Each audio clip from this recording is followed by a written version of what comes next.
Hey guys, RJ here, and this is Road Premier League number 46. And if you watched last episode of Road Premier League number 45, you will realise that we didn't have a brilliant start to the season.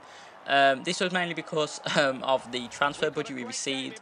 We only received a really minimal transfer budget for what the chairman, the ball, I guess, has actually asked of us. They want us to finish mid-table, and to do that with minimal wages is actually quite a big ask, saying we only have a very small team.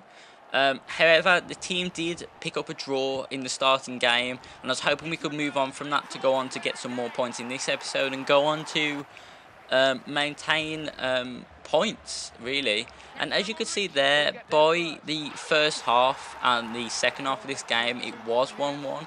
The team wasn't playing brilliantly to start this League Cup game against Port Vale, but their heart shone through, and I think that's what really mattered to the team. As you can see there, I put it on ultra as attacking, and Kenichi just weaves through their players to grab us a goal and the second of the game to equal things up. And then from there he went on to cut inside, as you can see here guys, to score his third and to make the score 3-2 to push us through into the next round.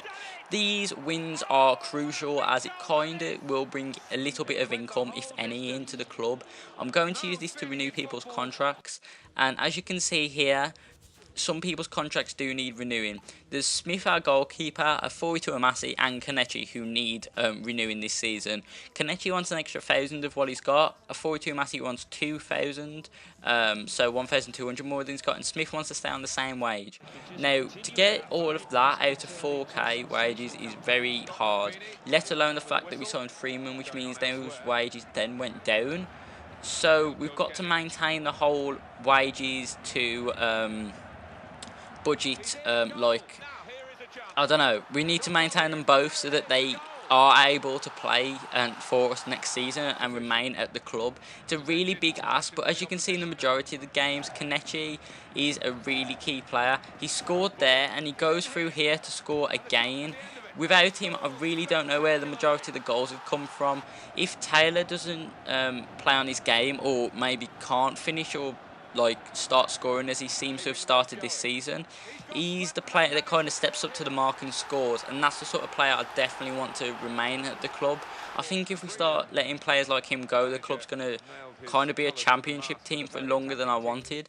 I did plan to let the team stay in the championship this season and push for it next season.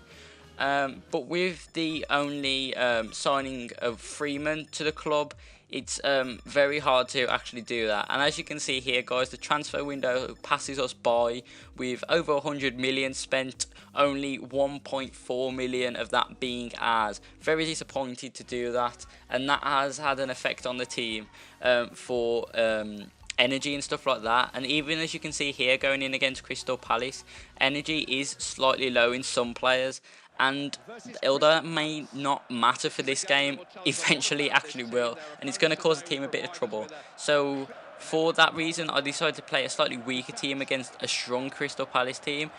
A risky move at that, but when players such as Taylor and Freeman stand up and play like they did in this game, you don't really need anything else. And as you can see there, they got the goal for us and was unlucky to actually concede a goal there. We did some really good defending, but Zaha seemed to slip through the defensive lines and managed to score. But Taylor goes in, and after setting one up, he actually grabs one to himself to grab us the win and to get some money from a cup game. Thanks for watching as always guys. Make sure to check out next episode and the rest of the series. Peace.